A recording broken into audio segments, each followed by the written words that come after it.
Parents, మీకు తెలుసా, కొంతమంది పిల్లల్లో ఒక కంటి చూపు ఇంకో కంటితో కంపేర్ చేస్తే వీక్గా ఉంటుంది.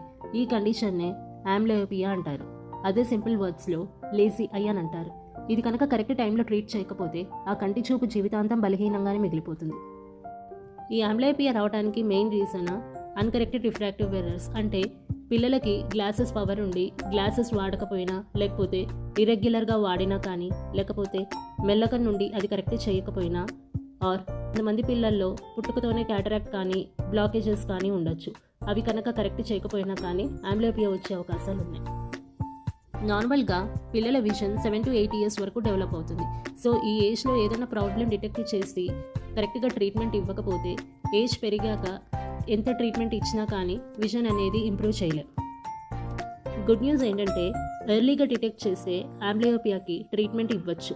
అంటే పిల్లల్లో కనుక రిఫ్రాక్టివ్ ఎర్రర్స్ అంటే గ్లాసెస్ పవర్ ఉంటే ఆ గ్లాసెస్ రెగ్యులర్గా వాడటం వల్ల, వీక్గా ఉన్నాయికి ఎక్సర్సైజ్ ఇవ్వటం వల్ల, అంటే ఏదైతే స్ట్రాంగ్ అయి ఉందో ఆ స్ట్రాంగ్ అయిని కొన్ని అవర్స్ క్లోజ్ చేయడం వల్ల వీక్ అయితే చూడటం మొదలు పెడతారు. దానివల్ల ఆ కంటికి ఎక్సర్సైజ్ అయ్యి విజన్ ఇంప్రూవ్ అయ్యే ఛాన్సెస్ ఉన్నాయి.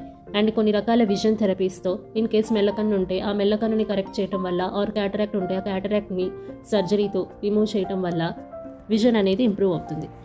పేరెంట్స్, ఇన్ కేస్ మీ చైల్డ్కి స్క్వింట్ ఉన్నా కానీ, ఏదైనా చూస్తున్నప్పుడు హెడ్ టిల్ట్ చేస్తున్నా కానీ, టీవీని చాలా దగ్గరగా చూసినా కానీ, ఒక కంటితో బ్లర్గా ఉందని కంప్లైంట్ చేసినా కానీ వెంటనే ఐ స్పెషలిస్ట్ను సంప్రదించండి.